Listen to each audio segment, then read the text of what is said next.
Muy buenas, soy Marcos Vázquez y te doy la bienvenida a una nueva entrevista en Radio Fitness Revolucionario. En el episodio de hoy hablamos sobre la salud de la próstata, un tema que nunca habíamos tocado directamente, y para ello contamos con el doctor Javier Romero Otero, toda una eminencia en este campo. Javier es director de ROC Clinic, y director también del Departamento de Urología de HM Hospitales en Madrid.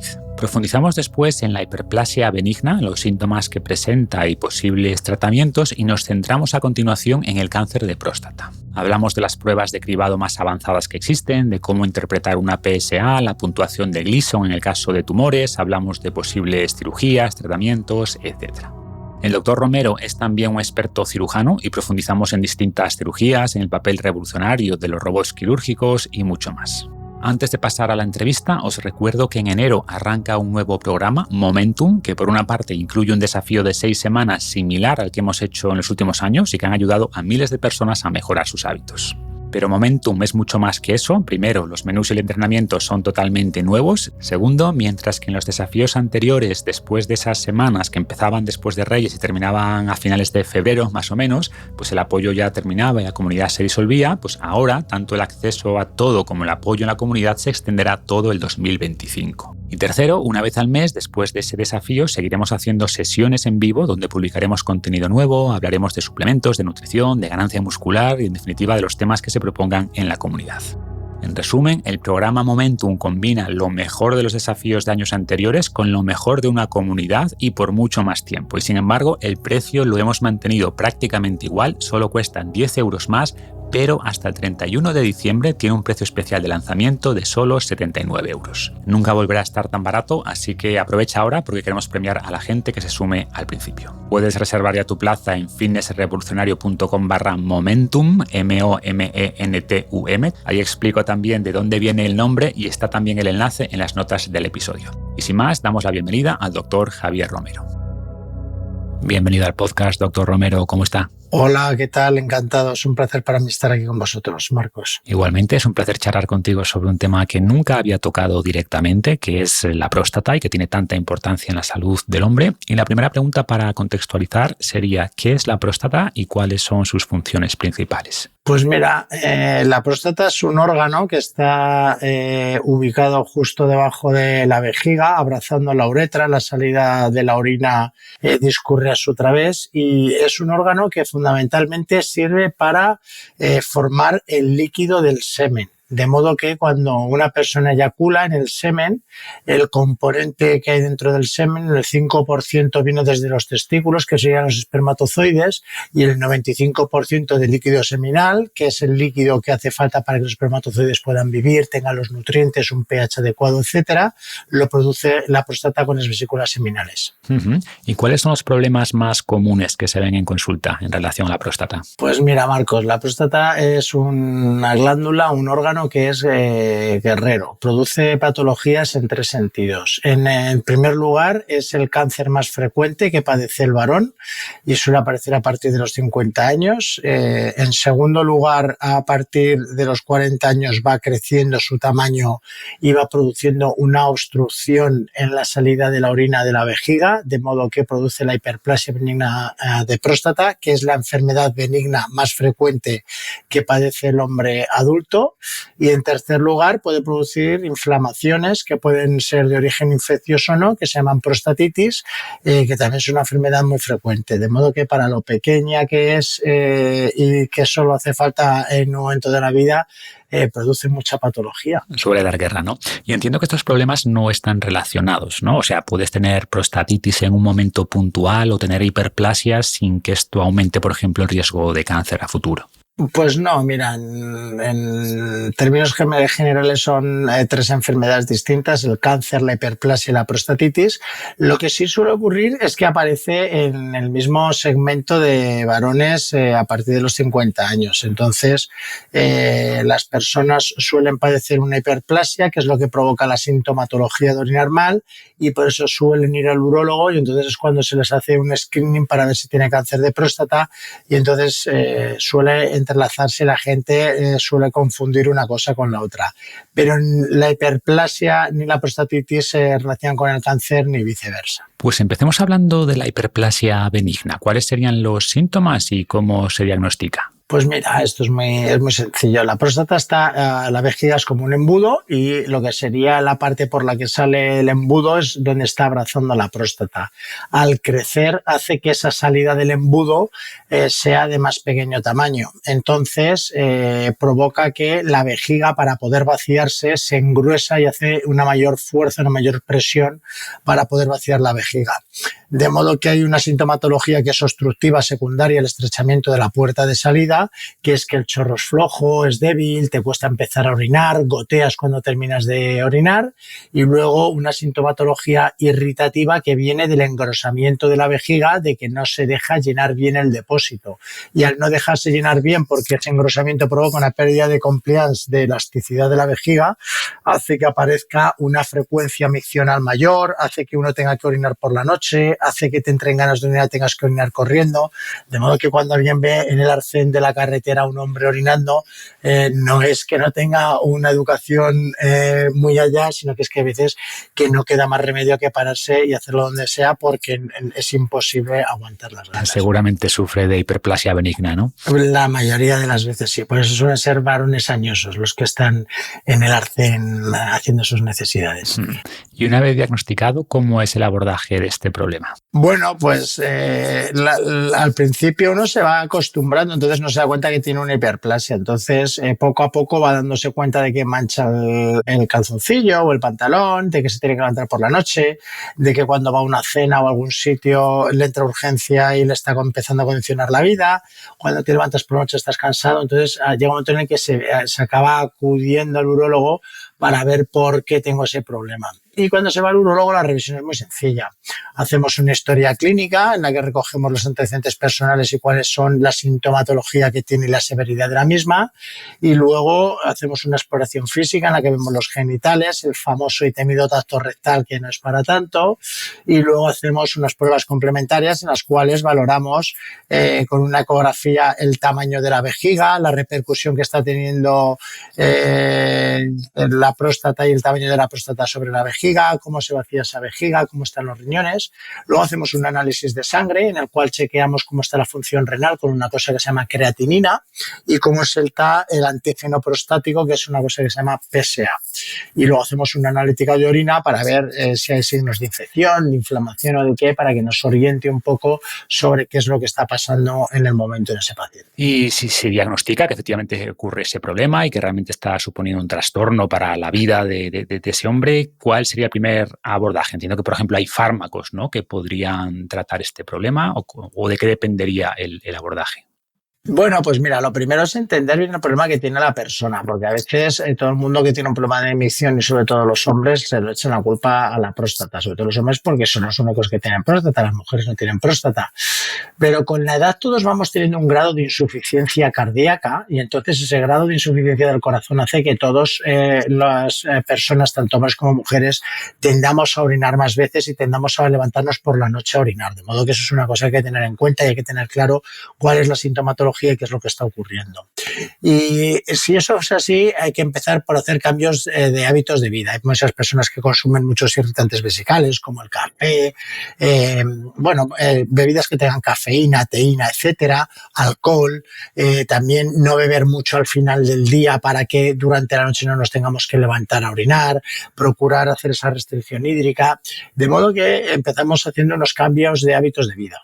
Cuando eso no se responde, se puede poner una medicación, bien para frenar la vejiga o bien para disminuir de tamaño la próstata. Bien, es cierto que a mí las medicaciones me gustan para personas que tienen una edad ya avanzada. Si una persona es más joven, yo creo que la medicación es un parche y la persona lo que tiene que ir pensando es en solucionar el problema de base con la cirugía. Y bueno, si se falla a la medicación, pues entonces ya tenemos que recurrir al tratamiento quirúrgico, que consiste en quitar la parte parte de la próstata que está creciendo, que es lo que provoca la obstrucción. Y antes de la cirugía entiendo que podrían explorarse también las opciones farmacológicas, ¿no? Se habla mucho de los inhibidores de la 5-alfa reductasa, finasterida, dutasterida. ¿Va por ahí o hay otros fármacos que pueden reducir el tamaño de la próstata? Bueno, no sé si reducen o evitan que siga aumentando o actuar por otros mecanismos. Bueno, hay muchos fármacos. Como decíamos antes, hay dos tipos de sintomatología. Una obstructiva, que es porque se produce la obstrucción a la salida de la vejiga, y esos síntomas son los que mejor son tratados con estos fármacos que son inhibidores de la 5-alfa reductasa, porque lo que hacen es que disminuyen la testosterona que hay en sangre. Entonces, al disminuir la testosterona, se quita esta hormona que es la que hace que vaya creciendo la próstata. Entonces, conseguimos reducir de tamaño la próstata y, sobre todo, alivia la sintomatología obstructiva, el goteo, la dificultad al iniciar la micción, el chorro flojo.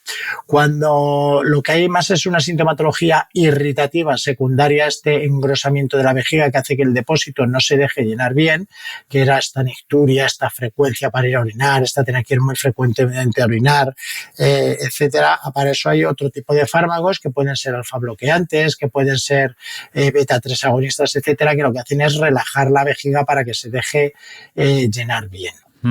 Y en el caso de la cirugía, ¿cómo de complicada o sencilla es y cuáles son las principales novedades en la actualidad respecto a las cirugías de hace 5 o 10 años?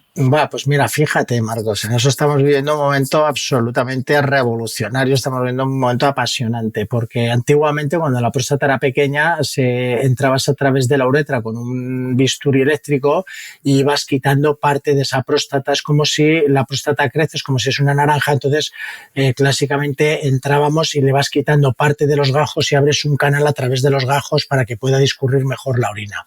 Y cuando era grande la próstata, había que recurrir a cirugía abierta, que se lleva recurriendo a ella más de 100 años. Desde el año 1901 se describió la técnica en la que se hace cirugía abierta y se quitaban todos esos gajos. Entonces llegaron los láseres a la urología para poder quitar más tejido a través de la uretra sin tener que hacer incisión a los pacientes, sin tener que hacerles herida.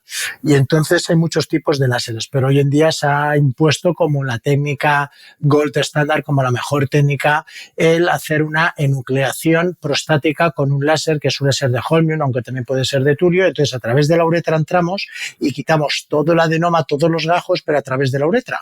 De modo que obtenemos los mismos resultados funcionales que con la cirugía abierta, pero sin incisiones. De modo que eso ha cambiado la calidad de vida de las personas. Yo probablemente la cirugía que he visto evolucionar más y mejor y que más ha ayudado a los pacientes desde que soy urólogo, que hace ya casi 30 años, es este tipo de cirugía, porque una cirugía abierta tiene mucha morbilidad, incluso mortalidad. Hay que llevar una sonda mucho tiempo, se sangra mucho, se está ingresado mucho tiempo, y con esta otra cirugía estás ingresado y llevas la sonda 24 horas, de modo que obtienes los mismos resultados funcionales, pero disminuyendo la morbilidad un montón. Imagino que la recuperación será mucho más rápida también, ¿no? Mucho más rápida. Y lo que ocurre es cuando te operas con ese tipo de cirugías es que dejas de eyacular. Tienes la misma erección, la misma rigidez, puedes penetrar y tener tu relación, llegas al orgasmo y al placer, pero no eyaculas. Entonces, para preservar mejor la función sexual, hoy en día estamos operando también con una máquina que se llama Aquabim, con la cual con un chorro de agua quitamos estos gajos que estamos hablando, esta obstrucción, este adenoma, y conseguimos, al no hacer fuentes de energía, que no se dañen los nervios y se preserva la eyaculación en un porcentaje muy alto de pacientes, en torno a un 80% de los pacientes, y se preserva de la mejor manera la función sexual. De modo que hoy en día hay muchísimas técnicas quirúrgicas para poder abordar y ayudar a los pacientes, y de lo que se trata es de que a uno le oferten la que mejor se ajusta a él y a cada persona, y de verdad se hagan tratamientos individualizados. Por eso nosotros en nuestra compañía pues tenemos 4 tipos de láseres distintos, tenemos Aquablation, tenemos Urolift, bueno, en fin, yo creo que hay que valorar muy bien a la persona, el tamaño prostático, su demanda de vida, su demanda sexual, sus comorbilidades, etcétera, y en función de eso ofrecer ofrecerle una técnica quirúrgica, no ofrecerle la técnica quirúrgica que yo tengo para resolver un problema, sino que lo que hay que hacer es verdaderamente ofertar lo que mejor le va a ir a esa persona, que hoy en día hay muchísimas posibilidades. Claro, ajustar la cirugía a las demandas de cada caso, ¿no? Y por hacernos una idea de qué tamaño es una próstata normal, sana, si la comparamos, no sé, con alguna fruta, y cuánto puede llegar a agrandarse. Bueno, pues mira, una próstata normal se dice siempre clásicamente que es del tamaño de una castaña, ¿vale? Y eso viene a ser siempre menor de 40 gramos. A partir de 40 gramos se establece que empieza a haber un crecimiento prostático. Cuando ese crecimiento prostático ya tiene un impacto en cómo se está vaciando la vejiga, es decir, en la calidad miccional, entonces ya se habla de hiperplasia. De modo que luego la próstata puede tener de 40 a, yo he llegado a operar próstatas de 400 gramos. Pero bueno, una hiperplasia ya importante es a partir de 90 a 100 gramos se tiene una hiperplasia ya muy seria. De hecho, con las técnicas clásicas a través de la uretra no se puede operar más de 60 a 80 gramos. Pues pasemos ya al cáncer de próstata, que como decías antes es el más común entre los hombres o el que más mortalidad causa. ¿Cómo de común es? Si no sé si tienes datos aproximados de prevalencia y qué síntomas suele presentar. Bueno, pues mira, es muy fácil acordarse de esto porque va paralelo a la década. De modo que un hombre de 50 años, en una autopsia, si se matase en un accidente de coche y le cogiese la próstata a un patólogo, el 50% de los varones tienen hiperplasia benigna de próstata y tienen cáncer de próstata y tienen disfunción eréctil. El 60% de los de 60, el 70% de los de 70, el 80% de los de 80 y el 100% de los de 100 años. Es decir, que si todos vivimos lo suficiente, todos acabaremos teniendo un cáncer de próstata. Pero no hay que asustar a la población. Oye, pues no se va todo el mundo muriendo de cáncer de próstata. Bueno, no se muere todo el mundo porque el cáncer de próstata por lo general tarda mucho en evolucionar. Tarda una media de 10 a 15 años. De modo que cuando el cáncer empieza a ser significativo clínicamente empieza a ser sobre los 70 y tantos años y un español medio vive unos 82, 83 años según el INE. De modo que te mueres antes por un evento cardiovascular que porque ese cáncer condicione tu vida. Por eso insistimos mucho en que hay que ir al urólogo muy temprano, muy pronto, a partir de los 45 años, para que podamos detectar pronto si hay un cáncer de próstata que va a poner en riesgo la vida de la persona. Pero por aclarar, si tienes 50 años, eso no quiere decir que tengas un 50% de probabilidad de morir por cáncer de próstata en los próximos 10 o 15 años, sino de tener algún grado de células cancerígenas en la próstata, que con el tiempo todos vamos a tener, como decías, o dicen esto de que la mayoría de los hombres mueren con cáncer de próstata, pero no de cáncer de próstata, que son cosas distintas, ¿no? Efectivamente, por eso decimos que se vaya y que se sepa qué tipo de cáncer tiene uno y que se tenga controlado. Pero mira, fíjate, yo en España, un antiguo jefe de servicio mío de urología, que era un urólogo muy bueno y muy prestigioso, murió de cáncer de próstata. Y un jefe mío que tuve en Nueva York, en Memorial Sloan Kettering, también murió de cáncer de próstata. Entonces, es cierto que mucha gente tiene un cáncer de próstata que no le llega a matar y hay que controlarlo, pero también existe un cáncer de próstata que es agresivo y que sí que llega a matar. Fíjate que dos jefes de servicio de urología míos de dos instituciones prestigiosas, una el 12 de octubre en Madrid y otra en Memorial Sloan Kettering en Nueva York, fallecieron de un cáncer de próstata. ¿Pero a qué edad fallecieron más o menos? Pues mira, Oscar fallecería a los 77, 78 y Whitmore fallecería pues por ahí, con 80, 81 años. Y entonces estas personas, si se hubiesen hecho un screening unos años antes, probablemente no habrían fallecido de ese cáncer. Estamos hablando de personas porque el screening de cáncer de próstata se puede hacer desde los años 90, se puede hacer desde que existe el PSA, de modo que no podían hacer un screening. Cuando ellos llegaron a eso, estamos hablando de principios de los años 2000, no estaba tan establecido todo esto del screening, entonces cuando se les diagnosticó ya tenían una enfermedad muy avanzada y metastásica y acabaron falleciendo de él. Pues hablemos de esa detección temprana, que es clave, como dices, y comentabas que a partir de los 45 o 50 deberíamos empezar a realizar estos controles, ¿no? Háblanos un poco más de la PSA, qué es y qué otras pruebas existen, ¿no? Si el tacto rectal es también útil aquí o no, o cómo debería ser ese cribado. Vale, les quiero muy sencillo. Se hace de dos maneras. Uno, se hace un tacto rectal para ver si se palpa algo en la próstata, porque a veces con niveles de PSA normal se puede palpar un tumor. Se pueden escapar hasta un 15-20% de cánceres de próstata que no marcan PSA suficiente para que indiquemos una biopsia, y sí se detectan con el tacto. De modo que el tacto rectal se le debe realizar a una persona con relación screening de cáncer de próstata. Y luego hacemos el PSA. ¿Qué es el famoso PSA? Pues mira, el PSA es muy sencillo. Es una proteína que está en la superficie de las células de la próstata, y solo de la próstata, de modo que es muy específico de próstata, pero no es específico de cáncer. De modo que si yo tengo una inflamación, como decíamos, una prostatitis, y se me mueren células, me aumenta el PSA. Si yo tengo una hiperplasia y tengo una próstata muy grande, tengo más PSA que si tengo una próstata pequeña. Y si tengo un cáncer, mis células están tan indiferenciadas que no saben sujetar ese PSA en la superficie celular y pasa más a sangre. De modo que el PSA es un marcador que utilizamos como de cáncer de próstata, pero no es específico de cáncer de próstata. Por eso es importante que vaya uno a un buen especialista para que sepa hacer una relación de velocidad de PSA, cinética de PSA, densidad de PSA, cociente libre total, etcétera, para poder indicar bien la biopsia y no sobreindicar biopsias de próstata, o no dejar pasar PSAs que sin ser muy altos podrían ser peligrosos. Sí, es un tema complejo y hay gente que es crítica con estos cribados por esa falta de especificidad de la PSA, ¿no? Y a ver, es verdad que si miramos estudios, el beneficio no está muy claro. O sea, por ejemplo, hace poco se publicó una revisión en JAMA que mostraba un beneficio muy, muy pequeño de la mortalidad en el grupo que hizo cribados, pero en esa revisión se alertaba también del riesgo de sobretratamiento, ¿no? De sobrediagnóstico, sobretratamiento, posibles efectos secundarios de esas biopsias, entre comillas, innecesarias por interpretar como cáncer algo que no es realmente peligroso. Y de ahí la importancia de lo que comentas, ¿no? De tener pruebas más precisas.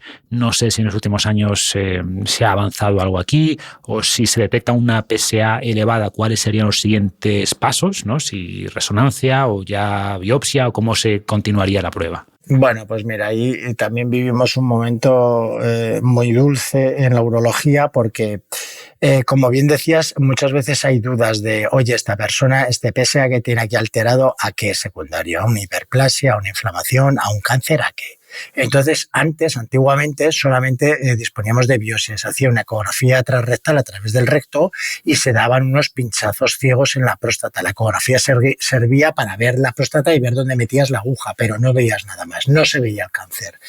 Hoy en día la resonancia nuclear magnética ve el cáncer, y por primera vez somos capaces de ver el cáncer. Además, cuando una resonancia ve un cáncer, suele ser un cáncer que ya tiene un grado intermedio de agresividad, es decir, no ve las de bajo grado, con lo cual cuando una resonancia no ve el cáncer es que es de bajo grado, y entonces no hay que biopsiar. Pero si la resonancia ve una lesión sospechosa, hay que biopsiarla. De modo que ya estamos ahorrando ahí biopsias en personas que antes biopsiábamos y hacía ese sobrediagnóstico, que muchas veces llevaba ese sobretratamiento que tú bien estabas mencionando antes.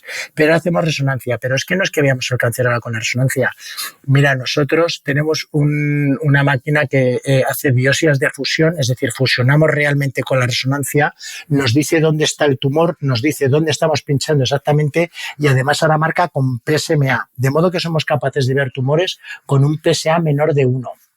Eso es brutal, porque somos capaces de caracterizar el cáncer que tiene cada persona de una forma muy, muy, muy alta, y eso nos permite poder diseñarle un tratamiento individualizado verdaderamente a cada persona y evitar esos sobretratamientos. Así sabemos quién tiene una enfermedad de bajo riesgo y le hacemos una vigilancia activa, o sabemos quién tiene una enfermedad de riesgo intermedio y únicamente en un foco y le podemos hacer una terapia focal, es decir, solamente eliminamos esa parte tumoral, o quien tiene una enfermedad más agresiva y entonces ya le hacemos una cirugía robótica o le damos una radioterapia. De modo que en eso también hemos avanzado mucho y vivimos un momento también muy interesante. Uh-huh. Hablabas de la importancia de determinar la agresividad de un cáncer, y entiendo que aquí se usa el puntaje de Gleason, ¿no? ¿A qué se refiere esta escala y cómo se utiliza? Pues sí, mira, como la próstata tiende a malignizar, como decíamos, y si vives lo suficiente acabarás teniendo un cáncer de próstata, quiere decir que la próstata va tendiendo a producir cáncer. Entonces hay zonas que van más avanzadas que otras. Entonces el Gleason lo que hace es que da una puntuación de 1 a 5 para ver ver cómo de indiferenciado está el tumor. Y como no suele ir homogéneo, sino que hay unas zonas que están más agresivas que otras, más desdiferenciadas, el patólogo te dice con esa puntuación: 1 es que está muy parecido a como debe ser una próstata, es decir, que es poco agresivo, y 5 que está muy desdiferenciado, de modo que ese tumor es muy agresivo. Y entonces te dice las 2 zonas más frecuentes, más importantes, te dice el patrón Gleason que tiene. De modo que como mínimo puedes tener un 2, que sería tener un cáncer muy poco agresivo, o puedes tener un 10, que sería tener un cáncer muy agresivo. Aquí es al contrario que en el colegio. ¿Y cómo se actuaría en función después del puntaje, ¿no? Si tienes un 4 versus un 7 o un 8, que supongo que sí mirarán más cosas, pero en términos generales, ¿cómo influye el valor que se asigna al cáncer después en el enfoque? Pues mira, de Gleason 6 para abajo, teniendo un buen estudio hecho, es decir, sabiendo que tenemos una buena resonancia nuclear magnética, que hemos hecho una muy buena una biopsia de fusión de verdad, es decir, fusionando con una buena máquina. Hay mucha gente que hace biopsias cognitivas, es decir, no tiene la máquina de fusión porque cuestan mucho dinero. Una máquina de biopsia de fusión cuesta unos 380.000 euros y hay muchos centros donde no se lo pueden permitir. Entonces lo que hacen es, viendo la resonancia, dicen, bueno, pues el tumor debe estar por ahí. Entonces con la ecografía intentan meter más pinchazos. Ese tipo de biopsias a mí no me gusta. Teniendo una buena biopsia de fusión y teniendo una buena caracterización del tumor, entonces si tiene un Gleason 6 para abajo, debemos hacer una vigilancia activa. Eso quiere decir que ese tumor en principio no va a ser un tumor que sea letal, y lo que vamos haciendo es un seguimiento, que le vamos haciendo análisis de sangre para ver el PCR, resonancias magnéticas, todos los años, y vamos viendo si el tumor va convirtiéndose en más agresivo. Si el tumor tiene un Gleason 7, que es un riesgo intermedio, le podemos hacer hoy en día una terapia focal. Eso solamente lo hacemos en centros de excelencia, siempre en el seno de estudios que estén muy controlados, porque es una terapia que está todavía en desarrollo, pero en algunos centros como el nuestro pues tenemos ya un programa establecido y aceptado a nivel de la Asociación Europea de Urología, y entonces únicamente eliminamos en la próstata la zona tumoral, de modo que te ahorras todos los efectos colaterales que tienen los tratamientos más agresivos. Y cuando ya se tiene un Gleason mayor que 7, entonces recurrimos a la cirugía robótica o a la radioterapia para tratar toda la glándula y extirpar toda la glándula o irradiar toda la glándula, porque hay riesgo de que ese tumor sea avanzado y pueda provocar problemas. Y en este caso, cuando sea recomendable extraer parte de la próstata o la próstata entera, ¿qué tipos de cirugías existen actualmente? ¿Qué cambios ha habido y cuál recomendáis? Bueno, pues mira, yo cuando hay un tumor agresivo, lo más importante es estar en centros donde haya comités multidisciplinares. Es decir, hay que trabajar no solo bajo el punto de vista de un urólogo, sino que hacemos comités en los que hay radiólogos, patólogos, urólogos, oncólogos radioterapeutas, oncólogos médicos, medicina nuclear, etcétera, y entre todos valoramos al paciente y damos nuestra opinión de qué se debe hacer con el paciente, porque todo el mundo aporta y suma. Y entonces, cuando se va a un centro de excelencia, por lo general, verás que en la historia clínica pone que reunidos en comité se decide tal. Y eso quiere decir que ese caso ha sido presentado, que lo han visto profesionales de todas las distintas especialidades, que hemos revisado el caso y que hemos decidido que la mejor terapia para ese paciente es una u otra, porque hay muchísimos matices que se deben tener en cuenta. Dentro de eso, hoy en día probablemente las 2 técnicas más extendidas sean la cirugía, que yo creo que hay que hacer la robótica porque mejora los resultados en la mayoría de los cirujanos del mundo, y sin hacer una buena radioterapia, que hoy en día hay unas máquinas muy avanzadas de radioterapia en la cual en 5 sesiones se consigue administrar toda la radioterapia, que antes se tardaba más de 30 días, en más de 30 sesiones en poder administrar esa radioterapia. Se ha producido una gran revolución de la robótica en la cirugía en los últimos años, ¿no? ¿Qué grandes opciones existen y cómo ha evolucionado las cirugías en general? Pues mira, yo cuando empecé a operar próstatas empecé a operarlas abiertas y creía que lo hacía muy bien, y mis resultados decían que lo hacía bien, porque yo siempre he recogido mis resultados y los he publicado. Y entonces obtenía bastantes buenos resultados. Luego pasamos a la laparoscopia. La laparoscopia mejoró el que era menos invasiva la cirugía y te recuperabas antes, pero ni en términos oncológicos ni funcionales en términos de incontinencia urinaria o de disfunción eréctil, es decir, de afectación de la función sexual, demostró ninguna mejoría. Sin embargo, ahora con la cirugía robótica sí se ha visto y está comprobado que hay una recuperación más rápida, que uno se reincorpora mucho antes a su vida habitual y sí que a la mayoría de los cirujanos les ha mejorado sus resultados, tanto oncológicos como funcionales. Es decir, la cirugía robótica ayuda a mejorar a la mayoría de los cirujanos sus resultados y le ayuda a llegar al sitio. Yo siempre comparo la cirugía robótica con un GPS. Una persona que corre al París-Dakar y que está acostumbrada a correr rallies, con una brújula es capaz de llegar a su destino y está fenomenal y es un instrumento que se ha utilizado toda la vida. Pero hoy en día la mayoría de los que conducimos, un GPS nos ayuda mucho a saber llegar al sitio. Pues en esto ocurre lo mismo. Si tú eres un cirujano que haces miles todos los años, con la cirugía abierta laparoscópica obtendrás resultados muy buenos, pero si conduces menos, un GPS, es decir, un robot, te ayudará mucho. Pues yo creo que con la cirugía robótica y la cirugía tradicional que no está robotizada ocurre lo mismo. Y dentro de la cirugía robótica pues existen distintos tipos de robots. Nosotros hemos sido uno de los primeros centros en incorporar nuevos robots, además del Da Vinci, de Intuitive. También tenemos el Hugo de Medtronic y ahora lo que estamos trabajando es en hacer que en vez de por 5 puertos, pues vamos a operar por un único puerto y va a haber un único agujero de 3 centímetros en la tripa en vez de haber 5, que se llama single port, y nosotros también lo hemos incorporado y estamos trabajando en ello, de modo que yo creo que cualquier persona hoy en día que se vaya a operar en el siglo XXI pues debería buscar un centro donde haya un cirujano con mucha experiencia, que tenga la mejor tecnología y que le aporte el mejor abordaje quirúrgico, porque se juega mucho, no solo la vida en términos oncológicos, sino aunque me cure, también el no tener incontinencia, no orinarme encima o preservar mi función sexual, pues está en juego y eso es muy importante para todo el mundo. ¿Y cómo de frecuentes son estos efectos secundarios de incontinencia, de problemas sexuales o minoritarios, no tanto? Pues mira, la literatura y la evidencia científica dice que son más frecuentes cuanto menos experiencia tenga el cirujano, es cirujano dependiente.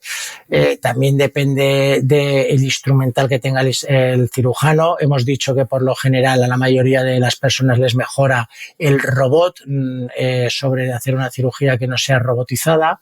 Y luego también depende de la persona, O sea, es decir, no es lo mismo un paciente que tenga 80 años, que sea obeso, que sea diabético, que ya llegue con la función sexual muy tocada y que ya orine regular, que una persona joven de 50 años. Es decir, también hay unos factores persona dependientes. Todas las personas que operamos tenemos pacientes con cierta incontinencia, tenemos pacientes con cierta disfunción eréctil, porque no es lo mismo operar una persona que otra. No es lo mismo operar una persona. Yo cuando tengo que operar a una persona en un curso y lo voy a hacer en directo, me elijo una persona de 50 años, que sea joven, que sea delgada, que vaya a recuperar bien, que tenga buenos tejidos, que no tenga las arterias dañadas, es decir, que no sea diabético. Todo eso ayuda a que todo vaya mejor y a que los resultados sean mejores. Y una pregunta difícil: si estuvieras en esta situación de tenerte que operar, ¿no?, de extraer la próstata, ¿preferirías que te operara un buen cirujano con robot o un muy buen cirujano sin robot? ¿Qué crees que es mejor? Yo prefiero que me opere el cirujano muy bueno con la laparoscopia. Lo más importante aquí es que cada uno lo haga de la mejor manera que sabe hacer y con los mejores resultados. Un muy buen cirujano abierto tiene los mismos resultados que un muy buen cirujano laparoscopista, que tiene los mismos resultados que un muy buen cirujano robótico. Lo que ocurre es que esas personas llevan trabajando en centros de excelencia durante muchos años y han hecho muchos cientos de esas cirugías todos los años y acumulan una experiencia muy grande. Por eso se impuso la cirugía robótica, porque personas con centros de menor volumen son capaces de conseguir resultados que pueden asemejarse a los que conseguían antes esas personas que tenían acceso a hacer cientos de cirugías todos los años. De modo que el robot nos iguala a todos por arriba. Pero desde luego para mí lo más importante es que el cirujano sea muy bueno y que tenga mucha experiencia. O sea, el robot no reemplaza la experiencia de un gran cirujano, pero quizás los robots permitan que cirujanos, entre comillas, promedio, se acerquen a los resultados de los mejores cirujanos, ¿no? Absolutamente. De hecho, todos los cirujanos, y yo, creo haber hecho bastante bien siempre la cirugía de próstata y he hecho miles, nos hemos pasado todos a la robótica, porque somos muchas más veces capaces de hacer el plan previsto cuando vamos a operar. Mira, fíjate, yo antes de operar a un paciente nos sentamos, vemos la resonancia, vemos dónde está el tumor, a qué distancia está de la cápsula, a qué distancia está del esfínter, a qué distancia está de la vejiga, para planificar la cirugía, para ver si le voy a preservar el cuello vesical o no, para ver que las bandeletas neurovasculares, etcétera. Hacemos un plan quirúrgico y cuando hago el plan quirúrgico, cuando yo lo hago con el robot, consigo alcanzarlo muchas más veces que cuando no lo hago con el robot. Cuando no lo hago con el robot, no soy tan capaz de conseguir el plan quirúrgico que yo tenía antes hecho que cuando lo hago con el robot. De modo que yo creo que no es imprescindible, pero oye, mira, es que ayuda mucho y es que una persona se juega mucho. Perfecto, pues ya la última pregunta, hablando de manera más general o por si nos hemos dejado algo en el tintero, ¿qué mitos o ideas equivocadas sobre la salud de la próstata te gustaría desmentir? Bueno, pues mira, muy fácil. Lo primero, mucha gente pregunta, oye, ¿montar en bici es malo para la próstata? Montar en bici ni es bueno ni es malo para la próstata. Montar en bici a unas personas les va bien y a otras les va mal. Al que le vaya bien que lo haga y al que le vaya mal que no lo haga. No hay estudios contradictorios con respecto a eso. ¿Qué puedo hacer para evitar tener problemas prostáticos? Pues probablemente nada. Y es bueno que los tengas porque quiere decir que has vivido lo suficiente para que te diese tiempo, desgraciadamente, a tenerlos. Si todos viviésemos 100 años, padeceríamos una hiperplasia de próstata y un cáncer de próstata.